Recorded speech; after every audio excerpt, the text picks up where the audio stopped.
Bueno, muy buenas tardes para todos. Antes que nada, un agradecimiento a AEB por permitirme estar con ustedes en la tarde de hoy, hablando de un tema apasionante, pero también un tema preocupante para los países que somos objeto particularmente de este criminal negocio del tráfico de sustancias ilícitas.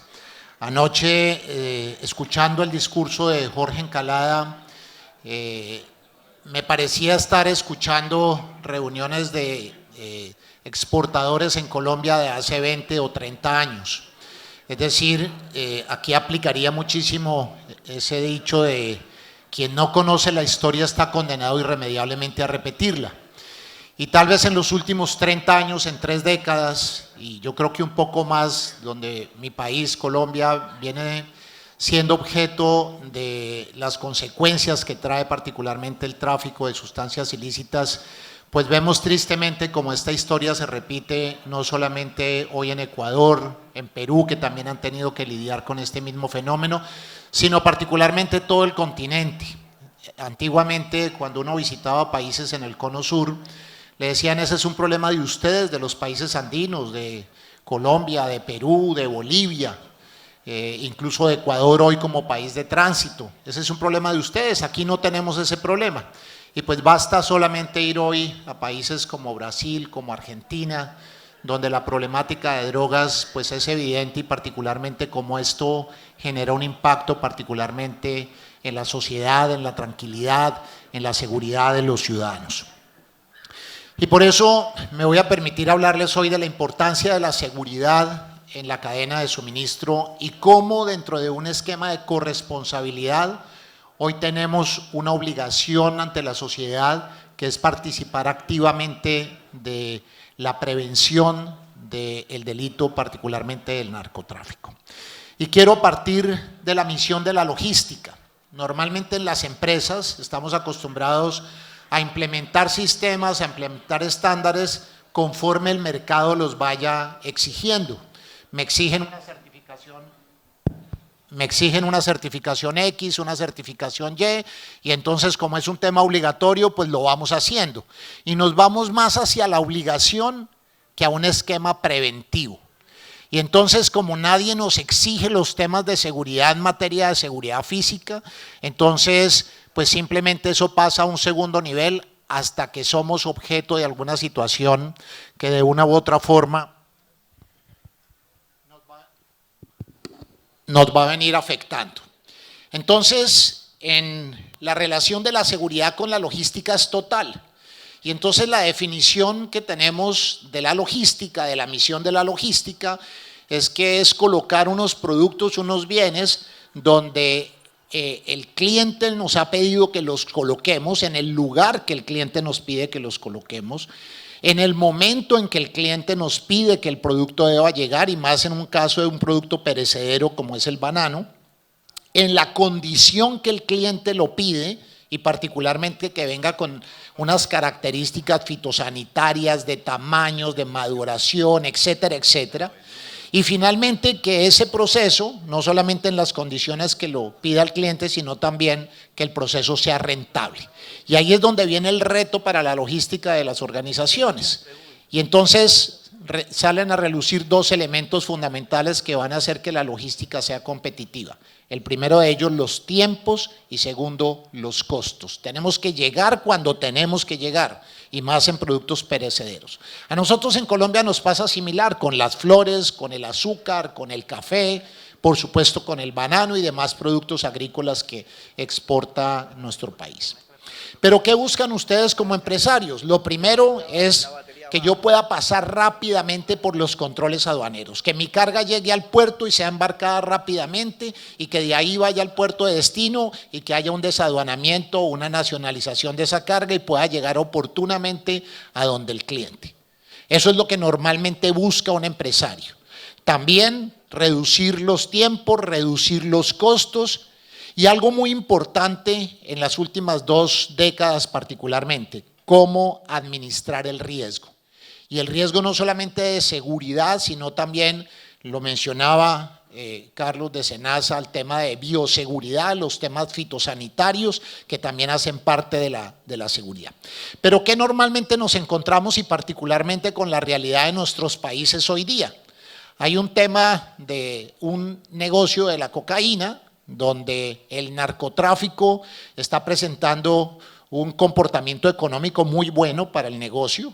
Hoy día los ingresos del narcotráfico exceden las remesas que recibe el país. El año 2024, más o menos 15.300 millones de dólares el negocio del narcotráfico, mientras que las remesas no alcanzaron los 12.000 millones de pesos, pero no solamente es el tema del narcotráfico, seguramente la piratería, la falsificación, el contrabando, el lavado de dinero, es decir, una serie de fenómenos delictivos que sin duda afectan la operación de los negocios.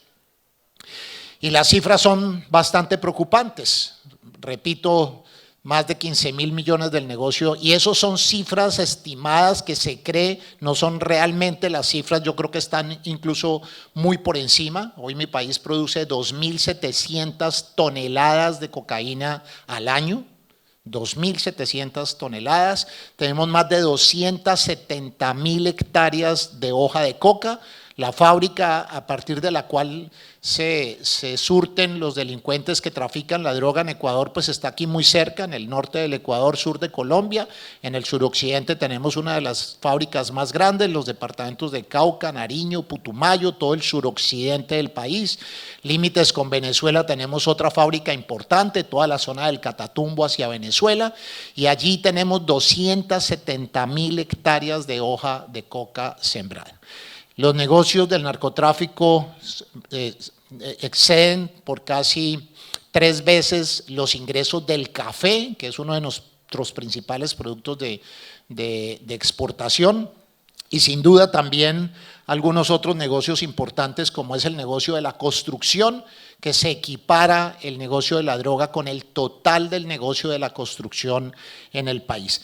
Y obviamente pues en la gráfica encontramos el cómo a partir del año 2010 hay un quiebre importante en el número de hectáreas de hoja de coca cultivada en el país.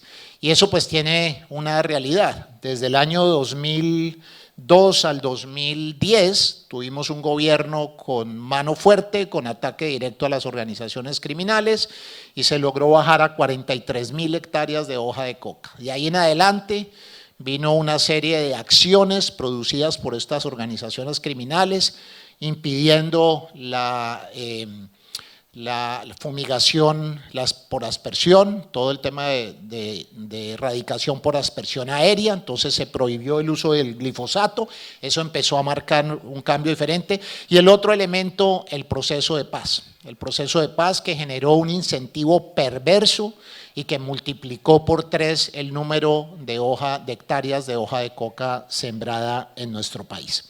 Pero dejé de mencionar algo importante también que se presenta en Ecuador y que también afecta la seguridad nacional.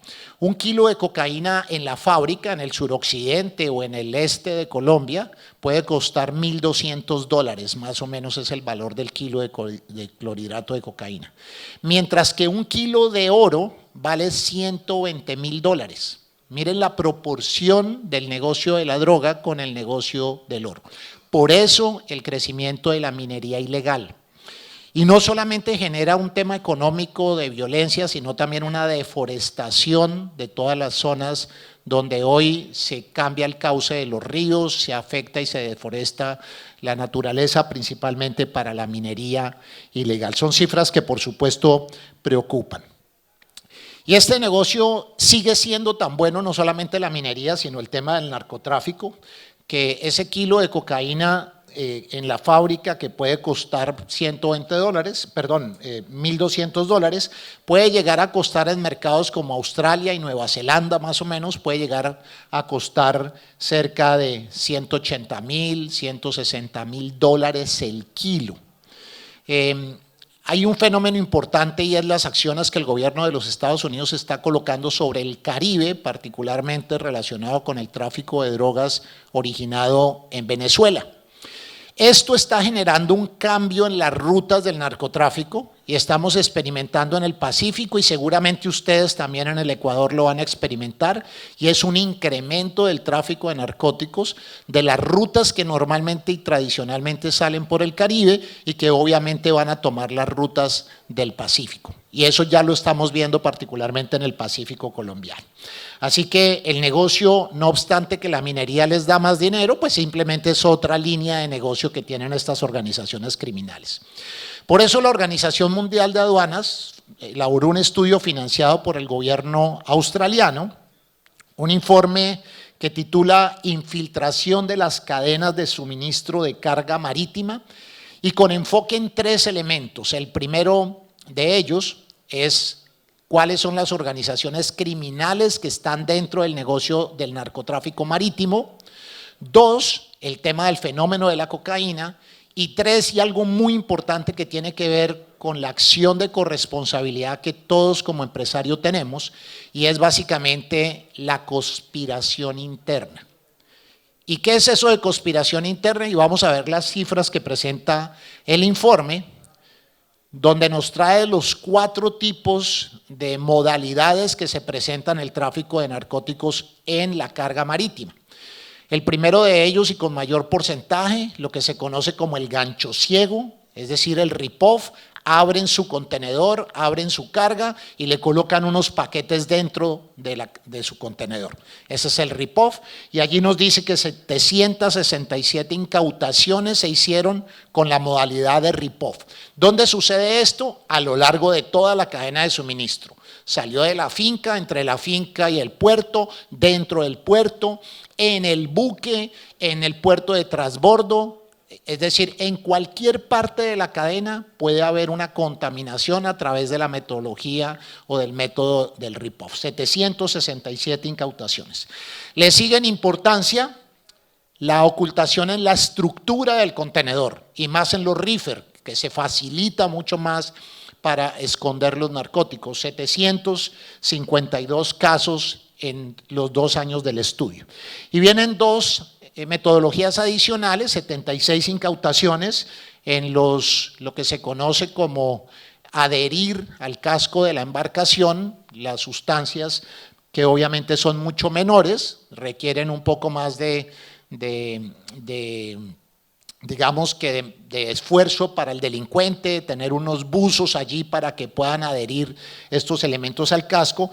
Y por último, las descargas de estupefacientes en alta mar, es decir, botar las drogas en el mar para que sean recogidas. Pero lo interesante del estudio es que muestra que el 68% de los casos identifica que hay alguien adentro de la cadena de suministro que está involucrado en la actividad ilícita. Y entonces, como venimos a hablar de estándares de seguridad, hay un estándar en la seguridad de todas las normas de seguridad que existen, operador económico autorizado, ISO 28000, etcétera, etcétera. En todos ellos habla de seguridad con el personal. ¿Cómo aseguramos tener personal confiable? Y allí viene un reto bien importante que vamos a reiterarlo. 68% de las incautaciones se encuentra que alguien de la cadena, no solamente de la finca, de la empresa bananera, de la empresa de transportes, de la gente de aduana, del puerto, de la naviera, de la gente de carga, alguien que tiene acceso a información o a la carga, participó del hecho ilícito. En volumen, cerca del 41% de la carga en volumen presenta que hay alguien involucrado, lo que se conoce como la conspiración interna. Pero en este mismo informe que fue publicado este año, también hacen una clara referencia a Ecuador. Y entonces allí nos dice, y discúlpenme que haya tomado textualmente el texto del informe, pero lo que dice es que de toda la cocaína detectada en contenedores marítimos, el 30% de esas contaminaciones tuvo un puerto relacionado con Ecuador. Es decir, o pasó por Ecuador o tiene origen Ecuador, el 30%. Nos enorgullece decir que el principal productor de banano en el mundo es Ecuador, pero estas estadísticas creo que no enorgullecen a nadie. Mi país es el principal productor de clorhidrato de cocaína y uno puede decir, somos los primeros, pero en eso no queremos ser los primeros, queremos ser primeros en otras cosas. 30% de las incautaciones provenían particularmente de Ecuador. Y esto obviamente tiene una implicación muy compleja relacionada con la violencia. Lo que pasó anoche y que cobró la vida de 2 personas, ese atentado terrorista, es precisamente derivado de la presión que se hace sobre las organizaciones criminales. En la ciudad de Cali, yo ayer estaba a las 6:30 dando una conferencia por virtual y sentí el estallido, que creo que ustedes también lo sintieron anoche. Inmediatamente yo dije, eso fue un explosivo. En Cali llevamos 7 atentados terroristas este año. Y todos esos atentados terroristas es producto de la acción de las autoridades haciendo presión sobre los delincuentes, sobre los criminales. Entonces, esto tiene una relación directa, la minería ilegal, el tráfico de narcóticos, tiene una relación directa con el incremento de la violencia. En el año 2023 la tasa era de 44.5 personas, asesinatos por cada 100.000 habitantes, era el del 2023, que era 75% más alto que con el año anterior, pero si miran la última década ha crecido el 500% el número de muertes violentas. Y entonces esto tiene un impacto en la tranquilidad de la población, en la seguridad, pero también aleja la inversión, también incrementa costos. ¿Cuánto vale rentar un carro blindado hoy en Guayaquil? ¿Cuánto vale alquilar el día de carro blindado hoy en Guayaquil? Eso es un indicador interesante. Las fábricas de blindaje en Colombia están felices, están blindando carros increíbles para que vengan a Ecuador, están en un negocio lo mismo que tuvimos nosotros en los años 90 particularmente, y eso finalmente no es bueno para una sociedad. La carga la siguen contaminando y entonces 137 contenedores en banano, cifras de este año de la Policía Antinarcóticos, 13 contenedores de atún, 9 de piña, 5 de cacao y algunos otros productos, avena y otros productos de contenedores contaminados, que sigue estando presente ese fenómeno en la carga marítima. Los destinos de esos contenedores que han sido incautados por la valiente acción de la Policía Antinarcóticos del Ecuador, pues tienen 11 de ellos iban para Alemania, 6 a Bélgica, 5 a España, 3 a Nueva Zelanda, Reino Unido. Cuando ustedes ven, hay una diversificación en los destinos. Por ahí al final hay una recomendación que trae este estudio de la Organización Mundial de Aduanas, le dice diversifique su portafolio y sus clientes y su destino. Eso es lo que hace el delincuente. Seguramente los puertos de Países Bajos y de esa zona de Europa seguramente están experimentando menos casos de contaminación con narcóticos, pero no es que esté entrando menos droga, no, la droga sigue entrando menos casos, pero más cantidades, ya son toneladas de narcóticos.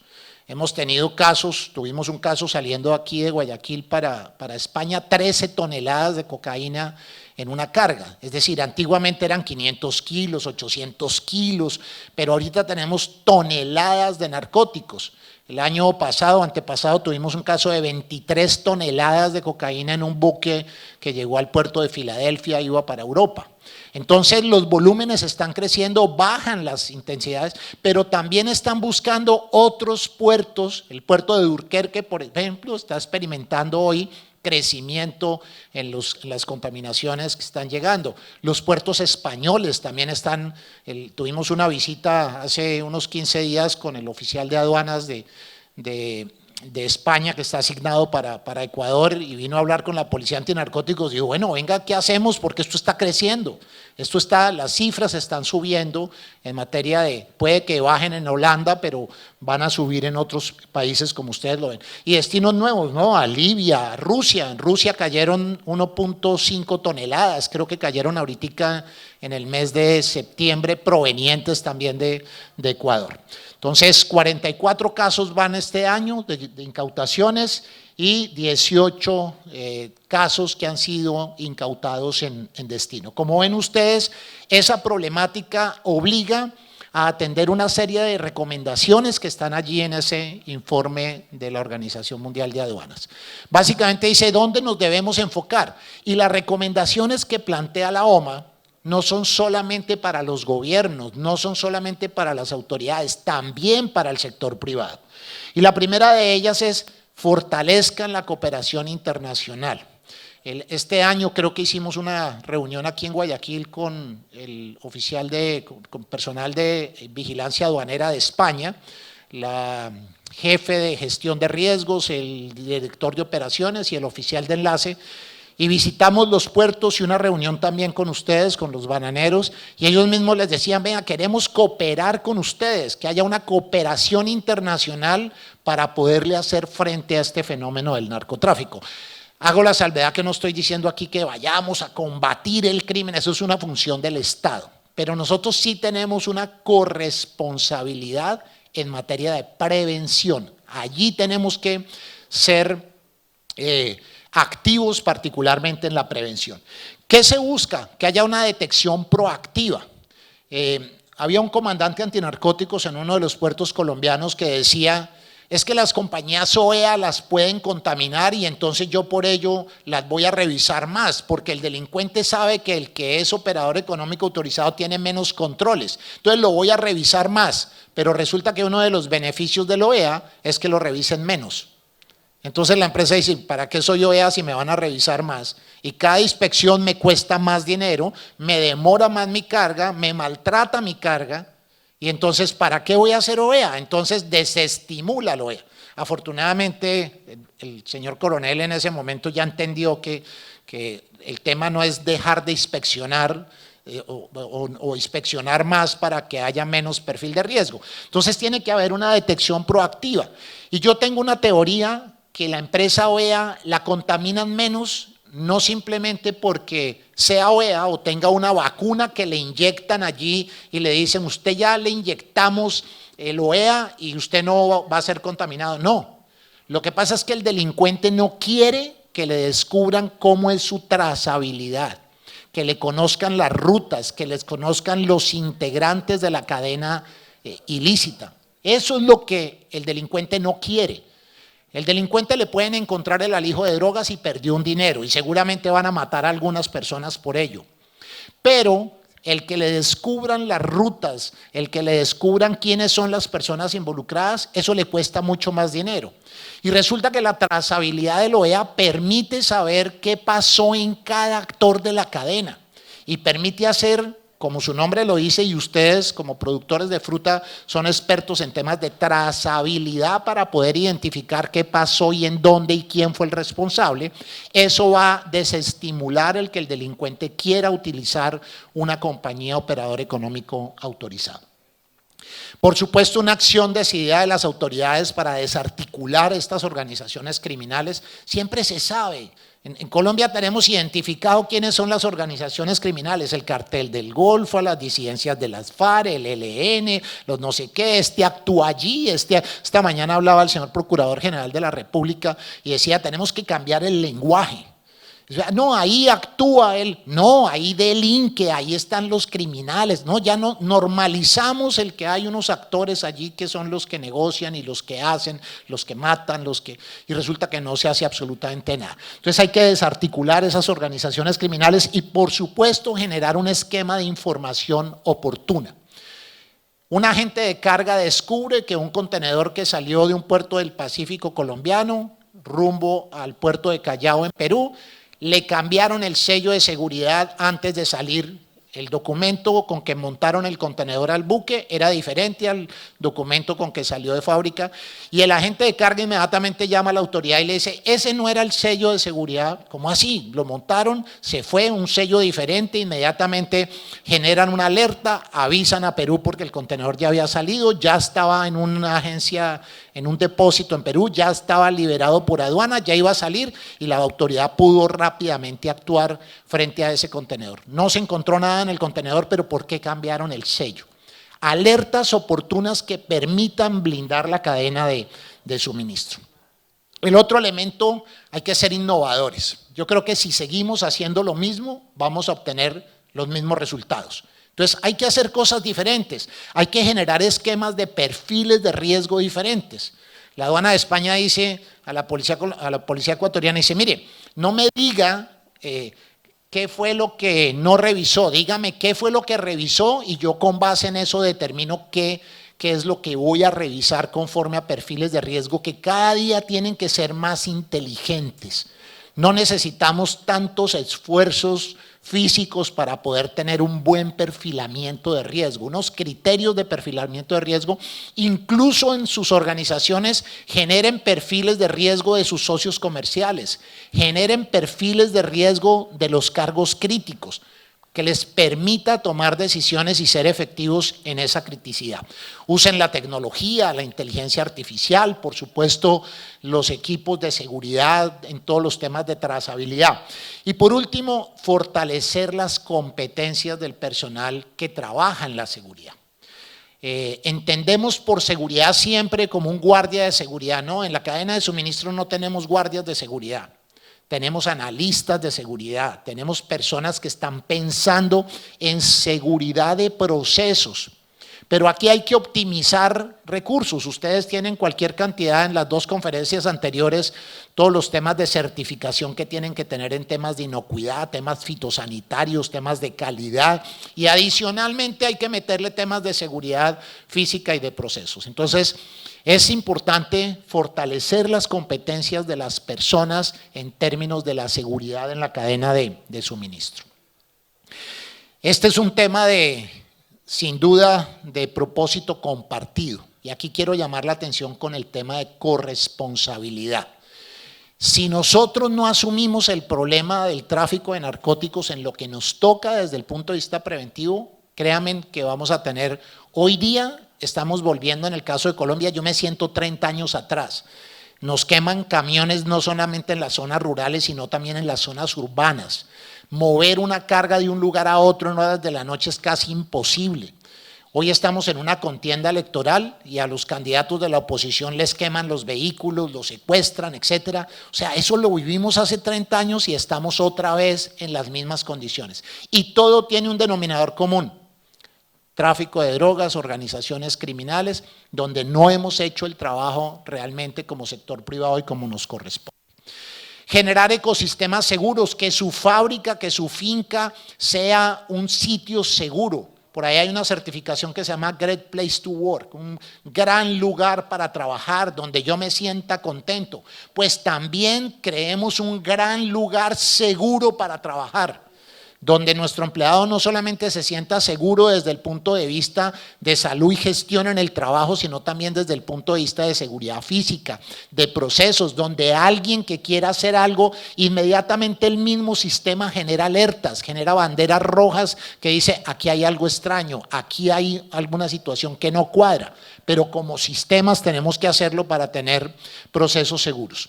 Y por último, dentro de las recomendaciones que establece la OMA, en este informe, es sensibilizar y ampliar esa sensibilización particularmente a la alta dirección.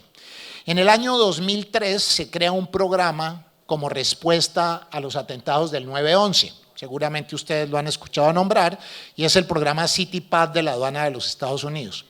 El comisionado, creo que estaba Robert Bonner, creo que se llamaba el comisionado en ese entonces, hace una reunión en New Orleans y cita a los empresarios importadores y exportadores de los Estados Unidos, eran como 1000 empresarios, y les dice, señores, a partir de ahora hay una nueva asignatura en el comercio internacional, se llama seguridad en la cadena de suministro, hace 22 años.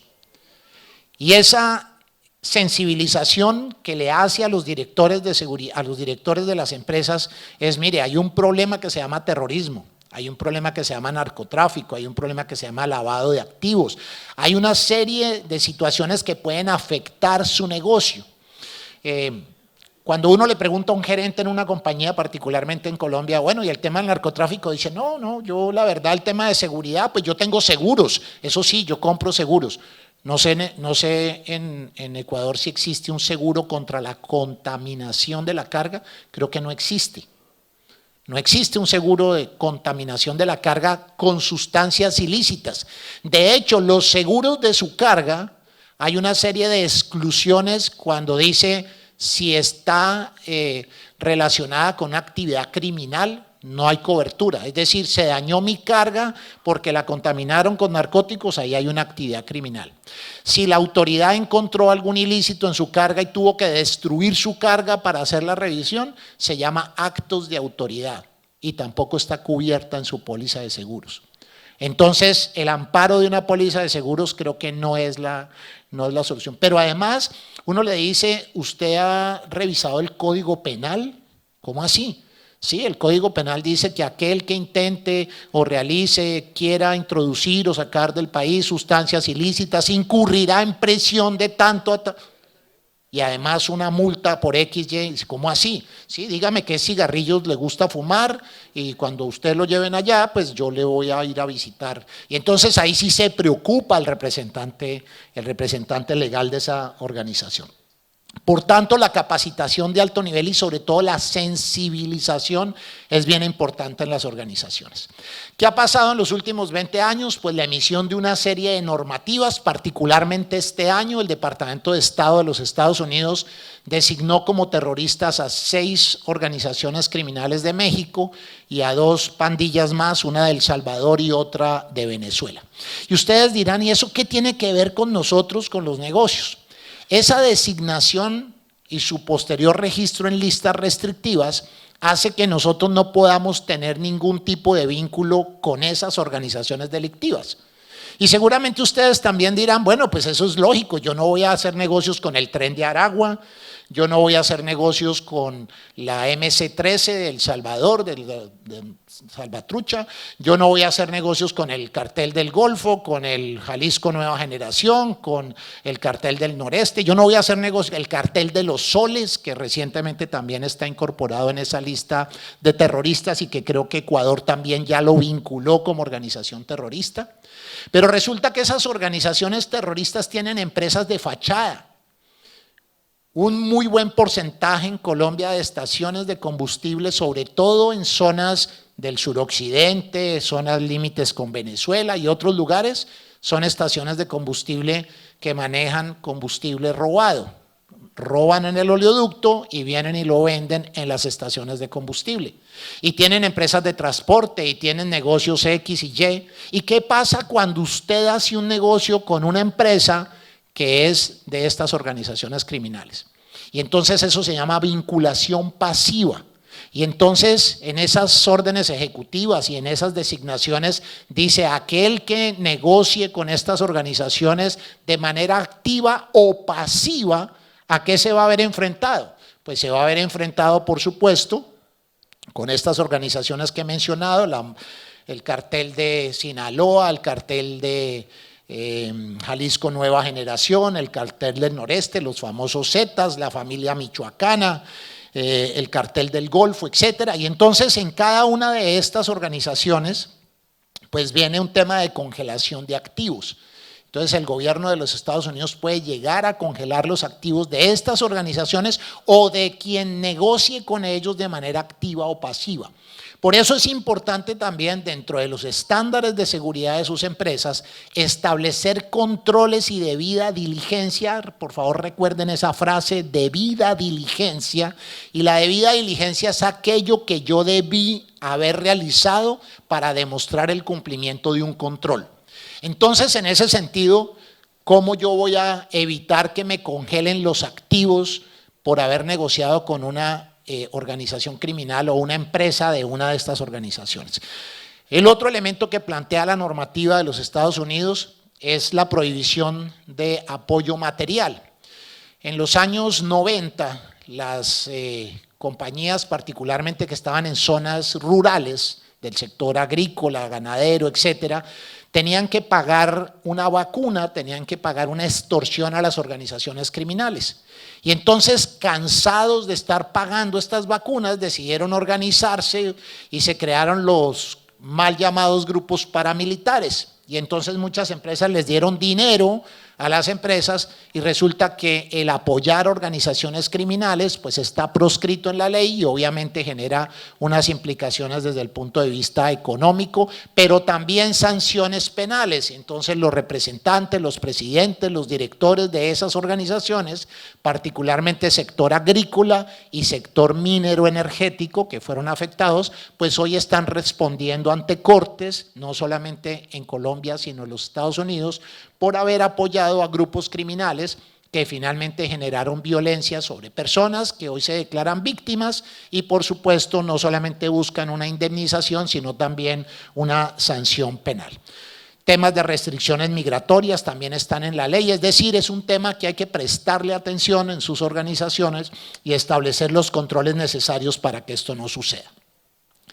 En los últimos 24 años particularmente, pues han venido desarrollándose una serie de iniciativas promovidas en principio por el gobierno de los Estados Unidos con su iniciativa CITIPAD, posteriormente con la Organización Mundial de Aduanas, seguido por la Organización Mundial de Comercio y recientemente por la OCDE.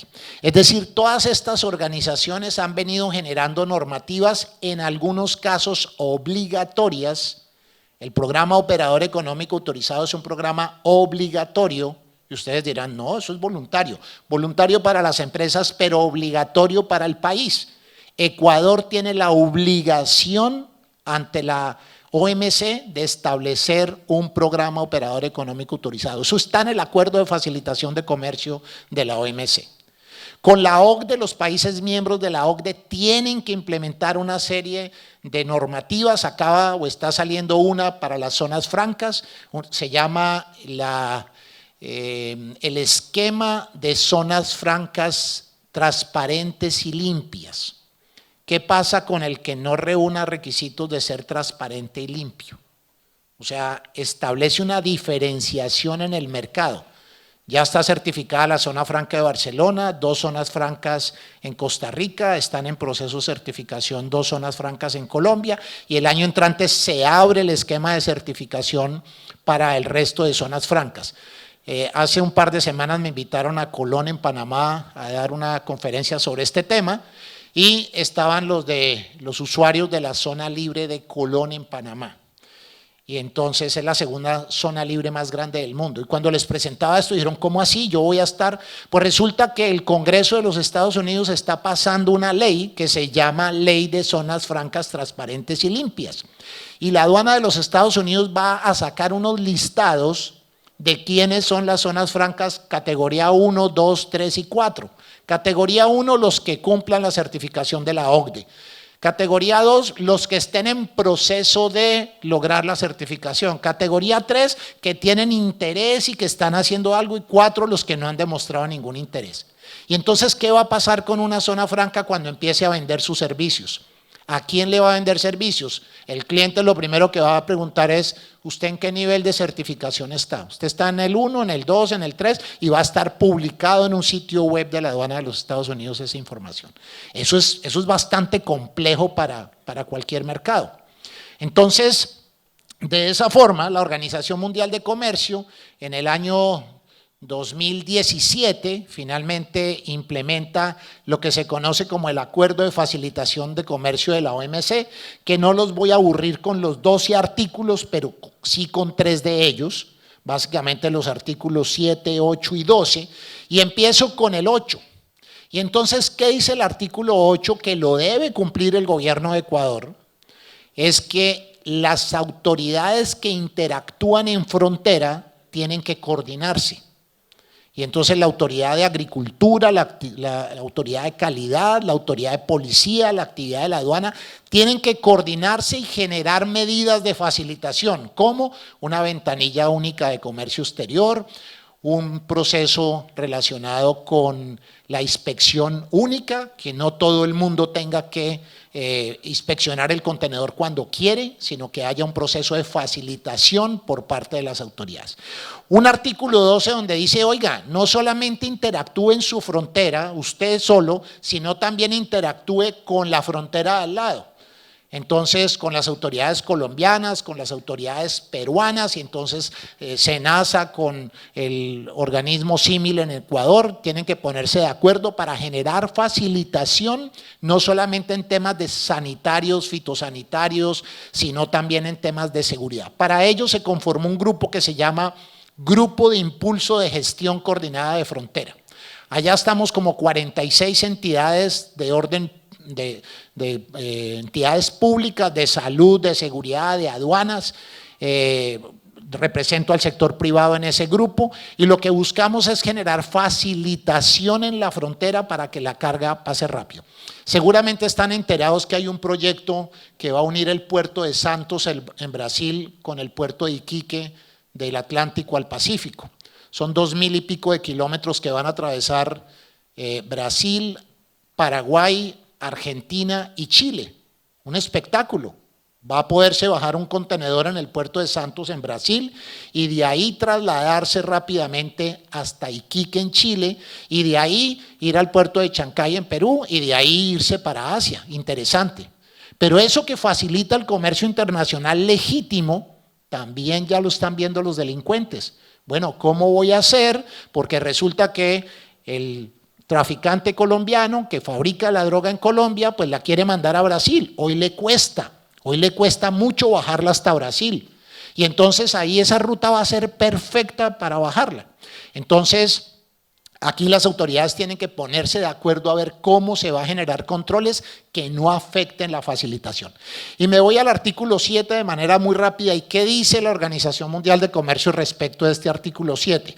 Dentro de todos los puntos que trae, que creo que son 9, quiero destacar 2. 1, el tema de gestión del riesgo. Gestión del riesgo. Cuando vino la jefe de análisis de riesgo de la aduana española, fuimos aquí a las instalaciones de la policía antinarcóticos, ella quería hablar con los analistas. No, sacar a esa señora de allá era imposible, quería quedarse trabajando ahí con los analistas, apasionadísima con el tema de la gestión del riesgo. Los muchachos también le preguntaban cómo usted hacía allá, de qué manera podemos implementar buenas prácticas, y entonces lo que la OMC le está diciendo es establezca un esquema de gestión del riesgo. Y para que esa gestión del riesgo funcione, es importante que haya una calificación del usuario como un usuario confiable. ¿Y quién les da esa calificación de usuario confiable? La figura del operador económico autorizado. En el momento en que ustedes, y yo sé que en Ecuador el proceso ha sido bastante lento, Colombia tiene algo así como 800 compañías certificadas, México tiene más de 1200, Estados Unidos tiene más de 11.000 compañías certificadas. En el mundo hay 85.000 empresas certificadas operador económico autorizado. Y esas compañías operador económico autorizado tienen un perfil de riesgo menor que el de otras empresas. Entonces, ahí hay que tener un sistema de gestión de riesgos que permita a las autoridades poder hacer un perfilamiento más adecuado. Y el otro elemento es que se den beneficios de facilitación a los operadores económicos autorizados. Y entonces, la SENAE tiene que definir unos beneficios de facilitación. Hay unos beneficios incluso que rebasan más allá de la simple facilitación aduanera. Por ejemplo, los pagos consolidados para los importadores. Entonces, un importador certificado puede traer sus mercancías al país, no pagar los impuestos inmediatamente, sino tiene un tiempo para poderlos pagar y sacar su carga de manera mucho más rápida. En el caso de México es increíble la cantidad de facilitación que existe para las empresas operador económico autorizado y finalmente eso genera unos beneficios competitivos para las organizaciones. Entonces la OMA le dice genere medidas de facilitación para los operadores económicos autorizados. Pero ¿quiénes son esos operadores económicos autorizados? Compañías que tienen un buen historial de cumplimiento, compañías que tienen un cumplimiento de los reglamentos de aduana, que tienen un buen sistema de gestión de registros, que tienen una solvencia financiera, pero sobre todo que cumplen con los requisitos en materia de seguridad. ¿Cuáles requisitos? Los que establece la OMA y la aduana de cada uno de los países. Al final, ¿qué es lo que se busca? Que haya un equilibrio entre dos elementos, el elemento facilitación y el elemento seguridad, que me permitan pasar más rápido, pero que ese paso rápido esté controlado y sea seguro. Qué difícil. Normalmente el aduanero, ¿qué piensa del operador de comercio exterior? ¿Cuál es normalmente, ese es un matrimonio que yo no sé cómo funciona, porque yo me la paso viajando y qué tal mi esposa llamándome a preguntar, bueno, póngame ahí la opción de GPS para yo saber dónde está usted, qué hizo, muéstreme, tome una foto y muéstreme a ver si sí está ahí. Pues llevo casi 40 años casado y creo que en el tiempo que llevamos casados no me está diciendo a toda hora dónde está, cómo está, porque seguramente no llevaría ese tiempo. Entonces tiene que haber un tema de confianza, pero un tema de confianza basado en controles. Entonces, para lograr esa facilitación se requiere que haya un acceso fácil, rápido. Déjeme pasar más rápido. Por el paso de… el puerto terrestre más grande del mundo es el Puente Internacional de Nuevo Laredo, Tamaulipas, Laredo, Texas, en el noreste de México. Pasan al día por ese puente más de 17,000 camiones diariamente. Imagínense en quién controla 17,000 camiones en un día. Es imposible. Y entonces han tenido que crear carriles rápidos para que pase por ahí la carga. Más se demora uno pasando en un aeropuerto para entrar a Estados Unidos que lo que tarda un camión. 12 minutos tarda un camión haciendo aduana en México, cruzando y haciendo aduana en Estados Unidos. 12 minutos. Es impresionante. ¿Cuánto nos demoramos pasando una carga entre Ecuador y Colombia, entre Ecuador y Perú? ¿Cuánto nos demoramos? Y entonces hay un esquema de facilitación a través de carriles rápidos. Pero para pasar por esos carriles rápidos, pues obviamente hay que utilizar un transportador que sea certificado, que tenga un sistema electrónico de identificación por proximidad, que identifique quién es el conductor, etcétera, etcétera. Otro de los elementos es elimíneme los obstáculos, las inspecciones. Las inspecciones terminan siendo un obstáculo. Obviamente la empresa que eso vea no está exenta totalmente de que no la inspeccionen, pero va a tener menor nivel de revisiones y menor nivel de inspecciones. Hay un programa para los viajeros a Estados Unidos que se llama el Global Entry, ustedes pueden aplicar. Se mete uno a la página de CBP en Estados Unidos, aplica, dice yo quiero el programa Global Entry. ¿Qué es el Global Entry? Yo no quiero hacer fila con un funcionario de migración porque es que eso me demora mucho. Y yo quiero pasar más rápido por el filtro de seguridad. Sí, no hay ningún problema. Aplique, usted va a tener una certificación por 5 años y paga como $120, algo así, como $100 y pico, 5 años, buenísimo. Y entonces ya uno llega a Estados Unidos, pone su pasaporte o su visa en una máquina y puede entrar mucho más fácil, Global Entry. Ah, sí, pero no se la dan a todo el mundo.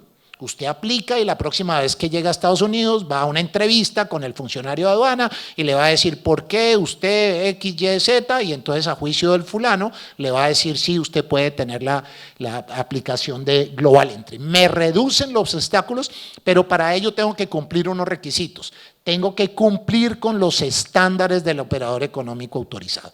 Al final, ¿qué se logra? Unos procesos seguros, unos procesos confiables, unos procesos con calidad y con eficiencia. Eso es finalmente lo que se va a buscar. ¿Y todo esto qué genera? Confianza. ¿Confianza en quién? En la autoridad. Pero también la autoridad va a confiar que yo hago una adecuada gestión del riesgo. Y por favor ese tema, gestión del riesgo fitosanitario, gestión del riesgo de seguridad en los procesos, pensar qué es lo que puede pasar, qué es aquello que podría pasar y cómo voy fundamentalmente dentro del esquema de la gestión del riesgo, cómo voy a hacer para que un riesgo que yo he identificado pueda rápidamente establecer cuáles son las causas que pueden generar ese riesgo y frente a cada una de esas causas generar unos controles preventivos que eviten que el riesgo se materialice.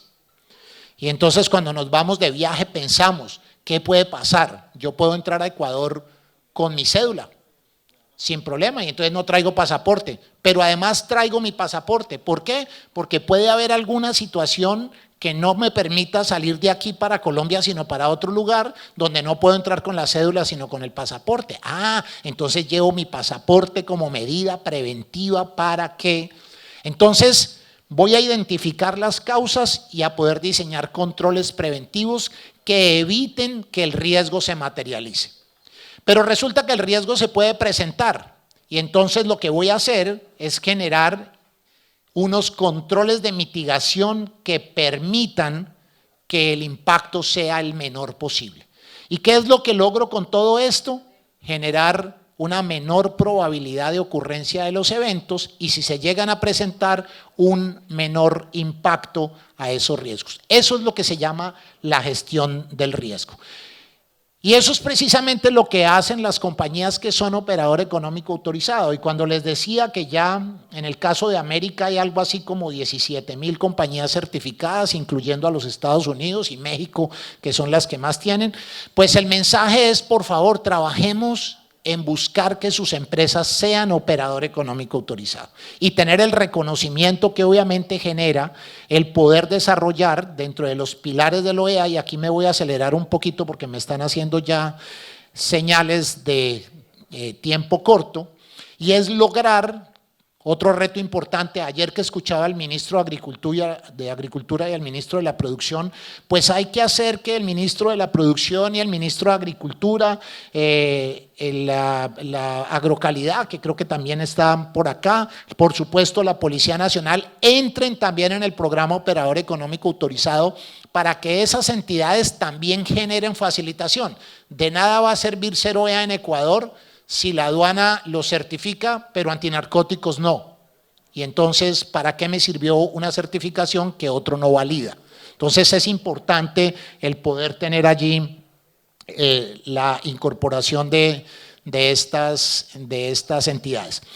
Con relación a los 4 principios, muy rápidamente: información anticipada. Cuidadosos con la información que se reporta, que se envía, para que las autoridades hagan un adecuado perfilamiento de riesgos y permitan que su carga pueda transitar rápidamente sobre la cadena de suministro. Cerrando, los estándares del operador económico autorizado. Creo que ahora en la tarde van a hablar de los estándares del operador económico autorizado, por lo tanto no voy a profundizar mucho en eso, pero sí básicamente reforzar la evaluación de riesgos que he venido ya comentándoles, el tener seguridad sobre las mercancías. Miren, hay en el comercio internacional hay algo que se llama los términos de negociación internacional, los Incoterm. Los términos de negociación internacional.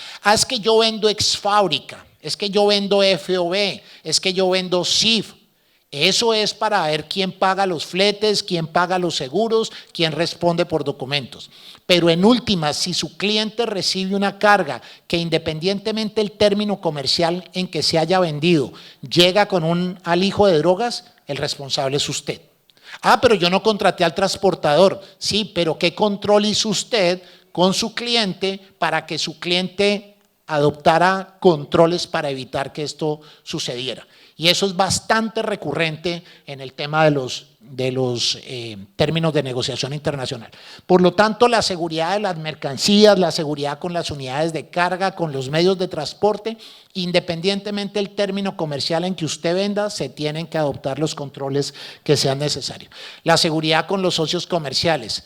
En los años 90 en Colombia, buena parte del cartel de Cali era dueño de empresas de seguridad privada. Aquí en Ecuador pasa lo mismo. Hay empresas de seguridad privada de organizaciones criminales. Pues ojo a quién contratan, a qué transportador contratamos, a qué agente de carga contratamos. Entonces, asegúrense quiénes son sus socios de negocio. Y los otros 3 estándares relacionados con la seguridad de la información, con la seguridad de instalaciones, controles de acceso, que repito, no me voy a detener sobre eso por razón del tiempo, y a la seguridad con el personal. Recuerden el informe de la OMA con el concepto conspiración interna. Revisen con quién trabajan, hagan pruebas de confiabilidad, revisen antecedentes, paguen salarios justos, traten a la gente bien, sean más cercanos con las personas y seguramente van a tener un mejor recurso humano. No voy a entrar en los estándares de CITIPAD, pero sí cerrar básicamente, y me quiero ir al final, que esta parte es bien importante y discúlpenme que me demore 2 minutos más. Les contaminan una carga. ¿Todos ustedes saben qué hacer si les contaminaron la carga? ¿Todos tienen un plan para responder frente a ese evento crítico? Normalmente cuando les dicen, vea, cayó el contenedor 1.5 toneladas en Rusia, ¿qué hacemos? ¿Cómo así? ¿Estás seguro? ¿Es mi contenedor? Hay una negación, ¿no? No, eso no debe ser mío.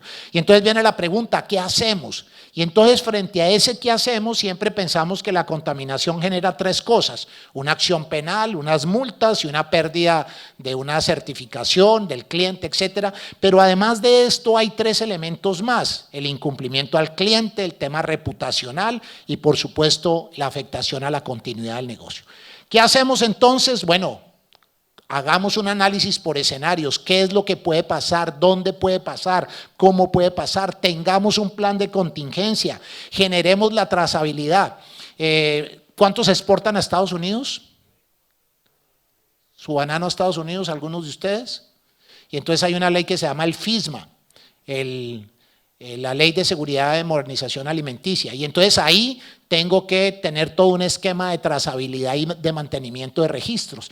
Entonces esa trazabilidad que tengo realmente la puedo conseguir rápido, puedo levantar los registros de mi transportador, de la finca, del productor, de la empacadora, etcétera. Puedo tener rápidamente esa trazabilidad. Le reporto a la autoridad aquí, ¿a qué autoridad le digo que cayó nuestro contenedor en Rusia? ¿Le digo a alguna autoridad aquí? Ah, no, yo no le digo porque entonces me vienen a investigar. Entonces, ¿qué hacer? Y finalmente, ¿qué acciones correctivas tener? Dentro de ese plan de contingencia debe definirse qué se debe hacer, quién lo debe hacer, cuál va a ser la estrategia de comunicación. No permitan que las redes sociales informen por ustedes, porque eso sí empiezan a retuitearlo. Uy, ¿supiste lo que le pasó a fulano? Y empiezan a retuitear y a mandar por WhatsApp todas las fotos de la contaminación. Recopilen los registros de trazabilidad y por supuesto cuál va a ser la acción frente a la autoridad. Y en esto de la trazabilidad, y ya cerrando, ahora sí cerrando, quiero ir sobre esta gráfica final y es básicamente identifiquen la totalidad de su cadena de suministro. ¿Cuáles son los pasos que desarrolla su cadena de suministro desde la fabricación hasta la llegada a destino? Y en cada uno de esos puntos identifiquen los siguientes aspectos. El primero, ¿qué hace cada cual? ¿Qué hace en el empaque? ¿Qué hacen en el almacenamiento? ¿Qué hacen en el despacho? ¿Qué hacen? ¿Qué hacen en cada uno de estos puntos? ¿Quién lo hace? ¿Qué registro dejan para la trazabilidad? Pero un registro que pueda demostrar que usted no fue el responsable. Y por último, ¿qué riesgo existe en cada una de las partes de la cadena? Y eso nos va a permitir tener una trazabilidad, no solamente desde el punto de vista de inocuidad, sino también una trazabilidad que permita demostrar que usted no fue el responsable. Muy bien, y unas recomendaciones finales. Fortalezcan sus programas de cumplimiento, implementen controles más estrictos en su cadena de suministro, refuercen sus medidas de seguridad corporativa y por supuesto no coloquen todos los huevos en la misma canasta. Discúlpenme la velocidad al final porque creo que ya estábamos sobre el tiempo. Espero que haya sido de interés para ustedes estos temas que hemos comentado en la mañana de hoy y les agradezco nuevamente a EVE por haberme invitado a compartir estos temas con ustedes. Muchísimas gracias.